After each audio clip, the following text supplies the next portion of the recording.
बारिश के मौसम में लगातार देखा जाता है कि सर्पदंश की घटनाएं लगातार बढ़ती जाती हैं, जिसको लेकर कई भ्रांतियां रूढ़िवादी तरीके से झाड़ फूक आदि की नागरिकों में देखी जाती है। जिसको लेकर जबलपुर जिला चिकित्सालय विक्टोरिया के डॉक्टर पंकज ग्रोवर ने बताया कि नागरिकों में सर्पदंश को लेकर विभिन्न प्रकार की भ्रांतियां देखी जाती है। सांप काटते ही सबसे पहले पीड़ित व्यक्ति और उनके परिवार के लोग झाड़ फूक का सहारा लेने चले जाते हैं, जबकि ऐसा नहीं करना चाहिए। सबसे पहले डॉक्टर की सलाह लेना जरूरी होता है, क्योंकि बहुत सारे मामले ऐसे होते हैं कि बिना जहर वाले सांप द्वारा पीड़ित को काटा जाता है। बहुत ही कम मामले ऐसे होते हैं कि जहर वाले सांप द्वारा किसी व्यक्ति को काटा जाता है। वहीं जिस अंग में सांप ने काटा है उसे हिलाना डुलाना नहीं चाहिए, क्योंकि हिलाने डुलाने से खून का संचार बढ़ता है। इससे पूरे शरीर में जहर फैलने का खतरा बढ़ जाता है। कुछ लोगों द्वारा कस के कपड़े से उस अंग के ऊपर बांध दिया जाता है। यह भी नहीं करना चाहिए,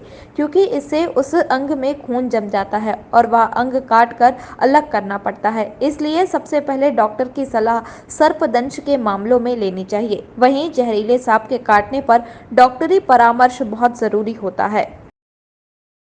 अमूमन जो होता है कि जो स्टैटिक डेटा बोलते हैं कि लगभग 70-80% सांप जहरीले नहीं होते हैं, और जो बाकी बचे 20% जो जहरीले होते हैं उनके भी काटने से 50% लोगों को मिल सकता है। तो इससे भ्रांति, इस जो स्टैटिक्स में एक भ्रांति ये होती है कि लोग ना सांप काटने के बाद झड़ाने फुकाने के लिए चले जाते हैं, और जिन सांपों में जहर नहीं था या फिर जहरीले सांपों काटने से जहर के शरीर में जहर नहीं गया, वो कुछ भी विधा करें वो ठीक हो जाते हैं। तो एक भ्रांति ये होती है कि फला जगह जाने से मरीज़ को ये फला झाड़ा फूकी से मरीज़ ठीक हो जाता है, लेकिन ये अमूमन वो केस होते हैं जिनमें जहर नहीं होता, और जिनमें जहर होता है उसके लिए एएसपी के अलावा और कोई उपचार भी है नहीं, मतलब उसको हॉस्पिटलाइज करके ही प्रॉपर दवाई से ही ठीक होगा। और सांप काटने के बाद देख के ये नहीं बताया जा सकता कि फला सांप शायद जहरीला था या नहीं था।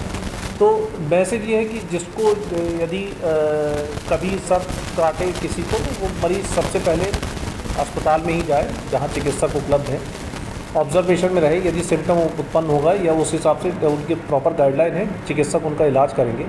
आपकी तरफ से करना ये है कि मरीज़ की तरफ से करना है कि जिस जगह में सांप काटा उस जगह को बिल्कुल भी ना हिलाए डुलाए, क्योंकि हिलाने डुलाने से क्या होगा कि सांप का जो जहर है, जब हिलाए डुलाएंगे तो ब्लड का सर्कुलेशन ज़्यादा जाएगा और सांप के जहर की मात्रा उतनी तेज़ी से पूरे शरीर में फैलेगी, तो वो टाइम ड्यूरेशन जो होता है कि काटने से और इलाज मिलने के बीच का वक्त वो कम हो जाता है। तो हिलाए डुलाए ना, बिल्कुल उस अंग को ऐसे रखें जैसे हड्डी टूटने के बाद या फ्रैक्चर के बाद जैसे उस अंग को रखा जाता है, बिना हिलाए डुलाए रखे रहे, और तुरंत किसी भी चिकित्सालय में डॉक्टरी परामर्श लें।